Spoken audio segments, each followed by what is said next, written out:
بسم اللہ الرحمن الرحیم وَلِلَّهِ عَلَى النَّاسِ حِجُّ الْبَيْتِ مَنِ اسْتَطَاعَ إِلَيْهِ سَبِيلًا صدق اللہ العظیم۔ حج کے مسائل چل رہے تھے، جن میں سے گزشتہ دروس میں آپ حضرات کے سامنے حج کے فرائض، حج کے واجبات، حج کے سنن، حج کے فرض ہونے کی شرائط، حج کے ادا کرنے کی شرائط اور حج کے صحیح ہونے کی جو شرائط تھی ان کو آپ کے سامنے قدر تفصیل کے ساتھ بیان کیا تھا۔ اب اس کے بعد ایک اور مسئلہ ہے، وہ ہے حج کی اقسام۔ حج کی 3 قسمیں ہیں۔ نمبر 1 حج افراد، نمبر 2 حج تمتع، نمبر 3 حج قران۔ ان تینوں حجوں کے لیے شرائط وہی ہیں جو پیچھے بیان کی گئی ہیں، یعنی حج کے صحیح ہونے کے لیے بھی، حج افراد کے لیے بھی وہی شرائط ہیں، وہی فرائض ہیں، وہی سنن ہیں، وہی واجبات ہیں۔ حج تمتع کے لیے بھی وہی شرائط، وہی فرائض، وہی واجبات، وہی سنن، اور حج قران کے لیے بھی ساری شرائط وہی ہیں۔ صرف ان حجوں کی تفصیل اور ترتیب میں تھوڑا سا فرق ہے، وہ سمجھنا ضروری ہے، کیونکہ حجاج کرام کی کئی قسمیں ہوتی ہیں۔ کوئی بیت اللہ شریف جاتا ہے، حج افراد والا ہوتا ہے، کوئی حج قران والا ہوتا ہے، اور کوئی حج تمتع والا ہوتا ہے۔ باقی جو بھی آدمی جو حج کرے، حج قران کرے یا افراد یا تمتع، شرائط وہی ہیں جو پیچھے بیان کی گئی ہے۔ جو گزشتہ دروس میں آپ کے سامنے جو واجبات، سنن اور فرائض بیان ہوئی ہیں، یا حج کے صحیح ہونے کی شرائط یا حج کے فرض ہونے کی شرائط، سب وہ ان تمام حجوں والوں کے لیے شرائط وہی ہیں، صرف ان حجوں کی تھوڑی سی ترتیب جدا ہے۔ ایک حج وہ ہے جسے حج افراد کہتے ہیں، ایک حج وہ ہے جسے حج تمتع کہتے ہیں، اور ایک حج وہ ہے جسے حج قران کہتے ہیں۔ ان تینوں میں سے افضل حج کون سا ہے؟ تو ہمارے امام صاحب ابو حنیفہ رحمۃ اللہ تعالیٰ علیہ کے نزدیک حج قران سب سے زیادہ افضل ہے۔ رسول اکرم صلی اللہ علیہ وسلم نے جو ایک حج فرمایا تھا زندگی میں، وہ حج قران ہی کیا تھا، اور اس کے اندر مشقت بھی زیادہ ہے، اور بہت عرصے تک آدمی کو احرام میں رہنا پڑتا ہے، احرام کی پابندیوں میں رہنا پڑتا ہے، اس لیے وہ حج سب سے افضل حج ہے۔ حج افراد کس کو کہتے ہیں؟ حج افراد کے آسان اور سادہ لفظوں میں ترجمہ سنیں کہ جس کے ساتھ عمرہ نہ ہو، صرف حج ہو۔ اس کی تعریف یوں ہوگی، اگر کوئی حاجی میقات سے، جس کا جو میقات بنتا ہے، میقات سے صرف حج کی نیت کے ساتھ احرام باندھے کہ میں حج کروں گا، اے اللہ اس کو آسان فرما دے، صرف حج کی نیت کے ساتھ احرام باندھے اور جا کر حج ادا کرے، تو اسے حج افراد کہتے ہیں، اور کرنے والے کو مفرد کہتے ہیں۔ نمبر 2 حج تمتع۔ ہمارے پاکستان سے، انڈیا سے، یورپ سے یا اطراف سے، ملیشیا سے، جہاں کہیں بھی لوگ آتے ہیں، ان میں اکثر و بیشتر جو ہوتے ہیں حج کرنے والوں کی تعداد حج تمتع والوں کی ہوتی ہے۔ پاکستانی بھی اکثر حج تمتع کرتے ہیں۔ تمتع کس کو کہتے ہیں؟ تمتع کا لفظی معنی ہے فائدہ اٹھانا، نفع اٹھانا۔ اس میں آدمی کیا نفع اٹھاتا ہے؟ مثال کے طور پر ایک آدمی حج کے مہینوں میں احرام باندھ کر چلا گیا عمرے کے لیے۔ شوال، ذیقعد اور ذی الحج، ان مہینوں میں جو آدمی یہاں سے چلا گیا عمرے کا احرام باندھ کر، اور اس نے عمرہ ادا کر دیا، اس کے بعد اپنے سر کو حلق کرا کر احرام سے فارغ ہو گیا، حلال ہو گیا، اب کپڑے پہنے گا۔ اب جتنے دن وہاں مکے میں حج کے لیے ہے، 15 دن 20 دن تک یہ کپڑوں میں ہی گھومے گا۔ یہی نفع اٹھایا کہ وہ اب کپڑوں میں آ گیا، احرام کی ممنوعات اور احرام کی پابندیاں ختم ہو گئیں۔ جا کے 8 ذی الحج کو پھر دوبارہ وہ احرام باندھ کر حج کی نیت سے جب حج کرے گا تو اسے کہتے ہیں حج تمتع، کہ اس نے دو احراموں سے، ایک سفر میں دو احراموں سے دو نفع اٹھائے، پہلے احرام سے عمرہ کیا، پھر دوسرے احرام سے اس نے حج کر لیا، درمیان میں حج کی پابندیوں سے بھی وہ پاک رہا۔ اگر حاجی حج کے مہینوں میں، تمتع کی تعریف اس طرح ہوگی، اگر حاجی حج کے مہینوں میں یعنی شوال، ذوالقعدہ، ذوالحجہ، ان مہینوں میں میقات سے، یعنی پاکستان سے مثال کے طور پر ایک حاجی جا رہا ہے، تو اب ہمارا میقات کون سا ہے؟ یلملم، وادی تہامہ کے پاس۔ اب یہ یہاں اسلام آباد سے ہی ایئرپورٹ سے عمرے کی نیت سے احرام باندھے گا، کیونکہ جہاز تو میقات سے گزر کے جاتا ہے، اس لیے یہیں سے وہ احرام باندھے گا۔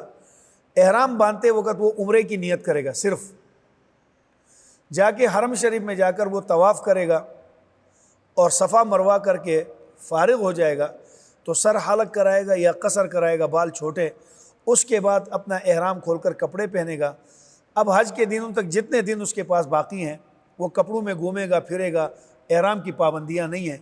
جا کے 8 ذی الحج کو پھر اس نے حج کی نیت سے دوبارہ مکے کے اندر سے، اب اس کو میقات آنا ضروری نہیں، اب چونکہ وہ مکے کا مقیم ہو گیا ہے، مکے میں ہی اپنا احرام باندھ کے پھر حج کے لیے روانہ ہو جائے، تو اس کو کہتے ہیں حج تمتع، کہ ایک ہی سفر میں گیا تھا، عمرہ کر کے اور حج کر کے واپس آ گیا، ایک سفر میں دو عبادتوں کا نفع اٹھایا، اس کو کہتے ہیں حج تمتع۔ پاکستان والے، یمن والے، ہندوستان والے، اطراف والے تقریباً سب یہی حج کرتے ہیں، حجاج کی اکثریت جو ہے وہ حج تمتع کی ہوتی ہے۔ اس حج کا نام تمتع ہے، اور اس کے کرنے والے کو متمتع بولتے ہیں۔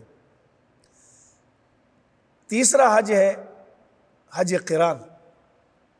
قران کا معنی ہے ملانا۔ حج کے مہینوں میں آدمی حج اور عمرہ دونوں کی نیت سے احرام باندھے، اے اللہ میں حج اور عمرے کی نیت کرتا ہوں، تو قبول فرما اور آسان فرما۔ یہ احرام باندھ کر بیت اللہ شریف میں جائے گا، حج کرے گا، عمرہ کرے گا، عمرے کے ساتھ طواف کے 7 چکر کیے، پھر صفا مروہ جا کے وہاں 7 چکر لگائے، عمرہ اس کا ہو گیا۔ اب تمتع والے کیا کرتے تھے؟ اپنا سر حلق کرا کے کپڑے پہنتے تھے، یہ طواف کرنے کے بعد 7 چکر لگانے کے بعد نہ سر حلق کرائے گا نہ احرام اتارے گا، حج کے دنوں تک اسی احرام میں بیٹھا رہے گا، کیونکہ اس نے حج اور عمرے کو ایک ساتھ ملایا ہے، حج قران ہے۔ یہ تیسری صورت ہے۔ اس حج کو حج قران کہتے ہیں، جو ایک ہی احرام کے ساتھ دونوں عبادتیں ہوں، اور کرنے والے کو قارن کہتے ہیں۔ اب ہر ایک کی نیت سنیں، ہر ایک کی جب تعریف آپ نے سن لی کہ حج افراد اس کو کہتے ہیں، تمتع اس کو کہتے ہیں، اور حج قران اس کو کہتے ہیں، تو اب حج افراد کی تعریف سنیں۔ یاد رکھیں یہاں پر ساتھ ہی مکہ مکرمہ والوں پر حج افراد کے علاوہ یہ باقی جو 2 حج ہیں یہ نہیں ہیں، اس لیے کہ یہ تو وہیں پہ رہنے والے بعد میں بھی عمرے کر سکتے ہیں، تاکہ رش نہ بنے، بس بیٹھے رہے صرف حج کرے، تاکہ باہر سے آنے والے لوگ عمرہ بھی کر سکیں اور حج بھی کر سکیں۔ اب ان میں سے ہر ایک کی تعریف یاد کر لیں۔ پہلے تو آپ نے یہ سمجھ لیا کہ افراد اس کو کہتے ہیں، حج تمتع کی یہ تعریف ہے، حج قران کی یہ تعریف ہے، تو اب یہ سمجھ لیں کہ ان کی اگر کوئی حج افراد کرنا چاہتا ہے تو وہ کیا نیت کرے گا؟ وہ میقات سے حرم میں داخل ہونے سے پہلے احرام باندھے گا، 2 رکعت نفل پڑھے گا، 2 نفل پڑھ کے یہ دعا، یہ نیت کرے گا، اللہم انی ارید الحج۔ حج افراد والے کی نیت یہ ہے۔ تعریفیں آپ نے سن لی، اب ان کی نیتیں سن لیں۔ حج افراد کرنے والا احرام باندھ کر یہ نیت 2 رکعت نفل پڑھ کے الفاظ یہ پڑھے گا، نیت کے الفاظ یہ ہیں، اللہم انی ارید الحج فیسرہ لی وتقبلہ منی۔ اے اللہ میں حج کا ارادہ کرتا ہوں، چونکہ افراد ہے، صرف حج ہے، اس لیے حج کا نام لے گا۔ اللہم انی ارید الحج، اے اللہ میں حج کا ارادہ کرتا ہوں، فیسرہ لی، وہ میرے لیے آسان بنا دے، وتقبلہ منی، اور اس حج کو تو میری طرف سے قبول فرما دے۔ بس اب یہ محرم ہو گیا احرام۔ اس کے بعد لبیک اللہم لبیک تلبیہ پڑھے گا ایک بار، بس اس کے بعد اب یہ محرم ہو گیا. آگے شرائط پیچھے وہی ہیں جو جن چیزوں سے پابندیاں ہم نے پیچھے بیان کی ہیں وہ ساری پابندیاں اس کے اوپر عائد ہو گئی. دوسرا ہے حج تمتع کی نیت. اگر کوئی آدمی حج تمتع کرنا چاہتا ہے، یہاں مثال کے طور پر پاکستان سے ایک آدمی چلا گیا، عثمان چلا گیا حج پر، اللہ کرے چلا جائے، آپ سب کو اللہ قبول کرے. اب ایک آدمی حج کے لیے چلا جاتا ہے یہاں سے، تو حج تمتع کرنا چاہتا ہے، تو وہ اس کی نیت کیا ہوگی؟ وہ یہ کہے گا، احرام باندھے گا، 2 رکعت نفل پڑھے گا، اس کے بعد نیت یہ کرے گا، اللہم انی ارید العمرۃ. اب وہ حج کا نام نہیں لائے گا. اللہم انی ارید العمرۃ، اے اللہ میں عمرے کی نیت کرتا ہوں، فیسر حالی، اس کو تو میرے لیے قبول آسان فرما، وتقبل ہا منی، اور وہ عمرہ مجھ سے قبول فرما دے. بس اب یہ محرم ہو گیا. وہ شرائط جو پیچھے ہم نے پچھلے درسوں میں بیان کیے تھے، جو پابندیاں احرام والے کے لیے، سب اس کے اوپر بھی آ گئی. اب یہ آدمی بیت اللہ شریف جائے گا، بیت اللہ کا طواف کرے گا 7 چکر، اور پھر صفا مروہ کے 7 چکر، اس کے بعد اس درمیان میں 7 چکر کے بعد 2 نفل، پھر صفا مروہ کے چکر، 7 چکروں کے بعد اس کا عمرہ مکمل ہو گیا. یہ سر کے بال حلق کرائے گا، کپڑے پہنے گا، احرام اتار دے گا. اب 5 دن 10 دن حج کے لیے جتنے بھی باقی مکے میں بیٹھا رہے گا کپڑوں میں. جا کے جب حج کے دن آ گئے تب اس کو میقات آنے کی ضرورت نہیں ہے، مکے کے اندر ہی دوبارہ احرام باندھے اور اب نیت کر لے، اللہم انی ارید الحج فیسرہ لی وتقبل منی، اے اللہ میں حج کی نیت کرتا ہوں، کیونکہ عمرہ کر لیا. اب اسی سفر میں واپس اپنے گھر لوٹ کرنا ہے، وہیں پر بیٹھ کر پھر اس نے حج بھی کر لیا، تو اس کو کہتے ہیں حج تمتع، کہ ایک ہی سفر میں اس نے نفع اٹھایا کہ عمرہ اور حج کو ایک ساتھ ادا کر لیا. تیسرا حج ہے حج قران. حج قران کی نیت اس طرح کرے گا، احرام باندھے گا اور 2 رکعت نفل پڑھے گا، جو ترتیب باقی حجوں کی اس کی بھی یہی ہے. صرف نیت یہ کرے گا، جب سلام پھیرے گا تو کہے گا اللہم انی ارید الحج والعمرۃ، دونوں کا ایک ساتھ نام لے گا. اے اللہ میں سے اس ایک احرام میں ہی حج اور عمرے دونوں کی نیت کرتا ہوں، فیسرہما لی، یہ دونوں میرے لیے آسان فرما دے، وتقبلہما منی، اور یہ دونوں مجھ سے قبول فرما دے. اس کے بعد یہ آدمی جائے گا، وہاں جا کر بیت اللہ شریف کے 7 چکر لگائے گا، پھر 2 نفل پڑھے گا، پھر صفا مروہ کے 7 چکر لگائے گا. تو اس کے بعد حج تمتع والے نے کیا کیا تھا؟ سر کے بال حلق کرائے تھے اور کپڑے پہنے تھے. یہ ایک سر کے بال حلق نہیں کرائے گا، کیونکہ اس نے ایک احرام میں دونوں ہی باتیں کرنے کی نیت کی ہے. یہ وہاں پہ بس عمرہ کرے گا، اسی احرام میں اپنے ہوٹل اپنی بلڈنگ چلا جائے گا. آگے حج کے لیے 10 دن ہے، 15 دن ہے، 20 دن ہے، مہینہ ہے، یہ اسی احرام میں رہے گا. اسی احرام میں رہے گا. کہ یہ مطلب نہیں ہے کہ وہ دوسرا احرام بدل نہیں سکتا ہے. اگر دوسرا میلہ ہو گیا دوسرا احرام بدل سکتا ہے، لیکن رہے گا اسی احرام میں. پھر جا کے حج کے دنوں میں چونکہ اس نے نیت کی ہوئی ہے، بس سیدھے مینا چلا جائے گا، حج کے افعال ادا کریں گے. اب یہ جو حج مفرد جس میں صرف حج ہوتا ہے، اس میں اور حج تمتع اور قران میں فرق کیا ہے؟ پہلا فرق، حج مفرد میں، حج تمتع اور قران میں، ان میں فرق کیا ہے؟ حج مفرد میں آدمی عمرہ نہیں کرے گا. آپ نے سن لیا، تمتع میں عمرہ کرے گا، قران میں عمرہ کرے گا. جس نے حج مفرد کی نیت کی ہے وہ کیا کرے گا؟ وہاں جا کے طواف قدوم کرے گا، استقبالیہ طواف. بس اس کو کہتے ہیں طواف قدوم، یہ سنت ہے. اور حج تمتع اور قران کرنے والے یہ طواف قدوم نہیں کریں گے، وہ پہلے واجب ادا کریں گے، عمرہ کرنا. وہ جائیں گے پہلے عمرہ کریں گے. طواف قدوم تو سنت ہے، بعد میں بھی کر سکتے ہیں. حج قران والے، تمتع والے پر چونکہ عمرہ ہے نہیں، وہ جا کے طواف قدوم کرے گا. تمتع والے پہلے قران، اور قران والے پہلے عمرہ کریں گے، کیونکہ عمرہ رکن ہے، پہلے رکن کو ادا کریں گے. تو پہلا فرق کیا ہوا کہ مفرد والے طواف قدوم کریں گے، تمتع والے اور قران والے کیا کریں گے؟ عمرہ کریں گے. دوسرا فرق، حج سے جب فارغ ہو جائیں 10 ذی الحج کو، جب مزدلفہ سے واپس آئیں گے تو حج قران کرنے والوں کا پہلا کام کیا ہوتا ہے؟ رمی، کنکریاں مارنا. ایک شیطان کو، ایک جمرے کو 7 کنکریاں مارنا. اس کے بعد دوسرا کام قربانی کرنا. نمبر 3 سر کے بال حلق کرنا. توجہ رکھیں، پھر مفرد تمتع والے اور قران والوں میں تمتع قران کرنے والے اور مفرد کرنے والوں میں دوسرا فرق، پہلا فرق تو یہ تھا مفرد والا طواف قدوم کرے گا، یہ عمرہ کریں گے۔ دوسرا فرق، حج تمتع کرنے والے اور حج قران کرنے والے 10 ذی الحج کو جب مزدلفہ سے آئیں گے تو پہلے رمی، پھر قربانی، پھر سر کے بال حلق، اس ترتیب کے ساتھ کرنا ان پر واجب ہے۔ اگر کسی نے وہاں سے آ کر پہلے قربانی کر لی، پھر سر حلق کرا دیا، پھر جا کے رمی جمار کر لیا، تو اس کے اوپر ایک جانور اور کو صدقہ، ایک جانور اور دم میں دینا ہوگا۔ یہ بات آپ سمجھ رہے ہیں؟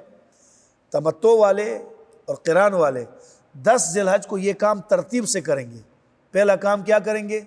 رمی جمار، یعنی کنکریاں مارنا، نمبر 2 قربانی، نمبر 3 سر کا حلق۔ یہ قران والے اور مفرد والے جب 10 ذی الحج کو مزدلفہ سے یہ آئیں گے تو ان کے اوپر یہ ترتیب واجب نہیں ہے۔ کیوں؟ اس لیے کہ حج افراد والوں کے اوپر وہ جانور جو قربانی کا ذبح کرتے ہیں تمتع کا شکر، وہ جانور ان کے اوپر ذبح کرنا واجب ہی نہیں ہے، کیونکہ وہ تو شکرانے کے لیے واجب آدمی ذبح کرتا ہے کہ یا اللہ تیرا شکر ہے کہ تو نے مجھے 2 عبادتیں ایک ساتھ کرنے کا موقع دیا۔ اس کے شکرانے میں جانور ذبح کرتے ہیں، اس حج افراد کرنے والے نے تو ایک عبادت کی ہے، اس لیے اس کے اوپر قربانی وہ شکرانے والا دم نہیں ہے، اس لیے وہ اگر اس ترتیب بھی نہیں، رمی کر لی بس باہر آ کے سر کے بال حلق کرائے گا، قربانی کا انتظار نہیں کرے گا کیونکہ اس کی قربانی تو ہے ہی نہیں۔ چوتھا فرق، مفرد پر جو حج افراد کرنے والا ہے اس کے اوپر قربانی واجب نہیں ہے، سنت ہے، اور حج تمتع کرنے والوں کے اوپر اور حج قران کرنے والوں کے اوپر قربانی واجب ہے۔ قربانی واجب ہے اگر قدرت ہو تو کیا معنی؟ اگر خدا نخواستہ حج افراد کرنے والے، تمتع کرنے والے اور قران کرنے والوں کے پاس پیسے ختم ہو گئے نہیں ہیں تو پھر اس کے بدلے ان کو 10 روزے رکھنا واجب ہے، 3 روزے حج کے دنوں میں، 7 روزے حج سے فارغ ہونے کے بعد۔ جبکہ حج افراد والے پر جب قربانی ہی نہیں ہے، اگر قربانی نہیں ہے تو اس کے اوپر نہ کرنے کی صورت میں روزے رکھنا بھی واجب نہیں ہوگا۔ کیوں؟ اصل چیز ہی ان کے اوپر واجب نہیں ہے تو اس کے بدلے روزے کیسے رکھے گا؟ نمبر 5، فضیلت کے اعتبار سے حج قران افضل ہے یا حج مفرد یا حج تمتع؟ تو پانچواں فرق یہ ہے کہ اپنی فضیلت کے اعتبار سے جو فضیلت والا حج ہے وہ حج قران ہے۔ اس کی 2 وجوہات ہیں، ایک تو اس کے اندر مشقت زیادہ ہے کہ آدمی جتنے عرصے تک احرام میں رہے گا، احرام کی پابندیوں میں رہے گا اور لغویات سے بچا رہے گا، اور دوسری بات یہ ہے کہ رسول اکرم صلی اللہ علیہ وسلم نے جو ایک ہی حج زندگی میں فرمایا وہ حج قران ہی کیا تھا۔ تو آج تک کے لیے اتنی بات کافی ہے، یہ 3 حج تھے۔ انشاءاللہ العزیز اگلے درس میں اب ہم عملی طور پر، چونکہ حج کی تعریف آپ کے سامنے آ گئی، حج کے اقسام بھی آپ کے سامنے آ گئے، ان کی پابندیاں اور ان کی شرائط سب کچھ سامنے آ گئی ہے، اب ان تینوں کے کرنے کے لیے احرام کیسے باندھتے ہیں، کس طرح احرام باندھ کے عمل شروع کیا جاتا ہے، انشاءاللہ العزیز اگلے درس میں عملی طور پر وہ ہم آپ کے سامنے کر کے پھر اس کے بعد چند ایک مسائل ہیں وہ بیان کریں گے۔ اللہ میرا آپ کا حامی و ناصر ہو، اللہ سب کو اپنے دین پر چلنا آسان بنائے۔ وآخر دعوانا ان الحمدللہ رب العالمین۔ اگر ہماری ویڈیو پسند آئی ہے تو اسے لائک کریں، کمنٹ کریں اور دوستوں کے ساتھ شیئر کریں، اور اگر ہمارا چینل ابھی تک سبسکرائب نہیں کیا تو اسے سبسکرائب کر دیں اور بیل آئیکن کو پریس کر دیں تاکہ ہر آنے والی ویڈیو آپ کو مل سکے۔ جزاک اللہ۔